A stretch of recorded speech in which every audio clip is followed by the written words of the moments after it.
Um outro elemento que a gente tem na altimetria é a curva de nível, né? Para facilitar a identificação de cada curva, adota-se representar curvas por um traço mais espesso, chamado de curvas mestres, e outras de curvas mais finas, que são as intermediárias. Todas as curvas de nível fecham-se sobre si mesma, né? Porque ela é contínua, então a curva de nível ela não é espaçada, então ela vai ir e vai se fechar sobre ela mesma. Duas curvas de nível jamais se cruzarão. Terrenos planos apresentam curvas de nível mais espaçada. Em terrenos acidentados, as curvas de nível encontram-se mais próximas umas das outras. Uma curva de nível não pode se bifurcar. Vamos ver essas representações de curva de nível.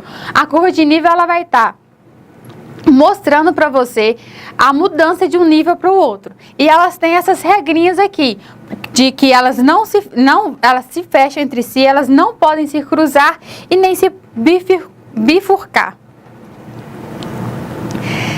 São curvas planas que unem pontos de igual altura. Linhas de cota constante inteira com espaçamentos convenientes, de preferência invariável em cada planta. É escolhido de forma compatível com a escala e a declividade do terreno. Então aqui a gente tem aquela representação daquele primeiro pontos cotados, que a gente tem as cotas aqui, e agora, além das cotas, a gente tem as curvas de nível. Temos aqui essas curvas de níveis que são mais grossas, que são as curvas mestres, e temos as fininhas, que são curvas intermediárias. As curvas mestres, elas são sempre as de número cheio, né? Aqui nós temos 800, 700, 720. Então, essas curvas, elas vão estar sempre com uma espessura mais grossa para mostrar que ela é referência.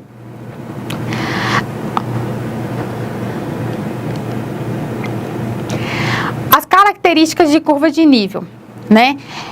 Aqui nós temos a elevação, a depressão, linha divisória de água e linha de Thalweg. A gente olhando esses desenhos aqui, não seria possível a gente saber qual que é a elevação, qual que é a depressão, se eu não colocar o valor da curva de nível.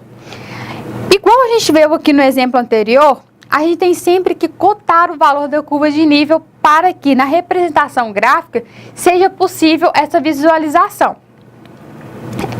Aqui a gente vai saber que é uma elevação porque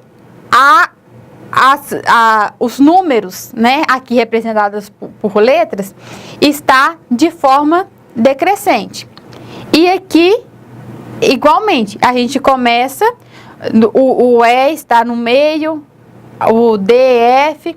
Então, a gente vai saber que é uma depressão ou uma elevação de acordo com os valores da curva de nível. O mesmo é aqui, em linha divisória de água ou linha de Thalweg. As duas têm a mesma representação gráfica, só que os valores são diferentes. Nessa linha de Thalweg, eu tenho a inclinação para baixo, né? Porque ela está descendo. Já a linha divisória de água, o interior é mais elevado do que o extremo da curva aqui. Então, essas aqui são uma das características da curva de nível. Erros de representação. A curva de nível, como dissemos, ela é contínua. Talvez no seu desenho, né, ela não vai fazer a volta dentro da sua representação, dentro do seu limite ali. Mas ela não pode sumir de uma hora para outra. A linha, ela tem que continuar, né? Porque aqui, ó, com certeza faltou um ponto para essa curva de nível chegar até o final, né? Então, a curva de nível, ela não pode desaparecer, ela é contínua. As curvas de nível, elas jamais se cruzam. Se eu tenho um valor aqui, ó, como que de uma hora para outra esse valor vai ser invertido, né? Se aqui está mais alto e aqui mais baixo, como que aqui, após esse cruzamento? Então, esse aqui é um erro de interpolação, né? A gente tem que prestar atenção na representação das curvas de nível. Outro erro aqui é quando elas se unem, né? Uma curva de nível nunca vai unir. Uma curva de nível, elas estão delimitando nível da mesma altura. Se é da mesma altura, ela vai ser sempre o mesmo.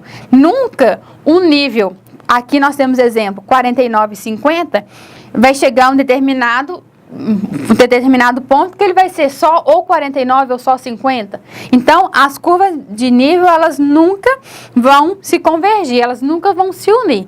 Então, quando a gente vai lá, tá fazendo nosso desenho no meio digital lá, e manda interpolar a curva de nível e faz o desenho e não confere as curvas de níveis, já imprime e manda para o cliente, isso é um erro, porque a gente tem que procurar, porque às vezes é um ponto, uma altura, alguma coisa que você deixou passar para trás, passou despercebido e você não viu quando você estava fazendo o cálculo da sua caderneta, mas na representação gráfica você tem que dar atenção, porque se você mandar uma representação assim, ela está errada.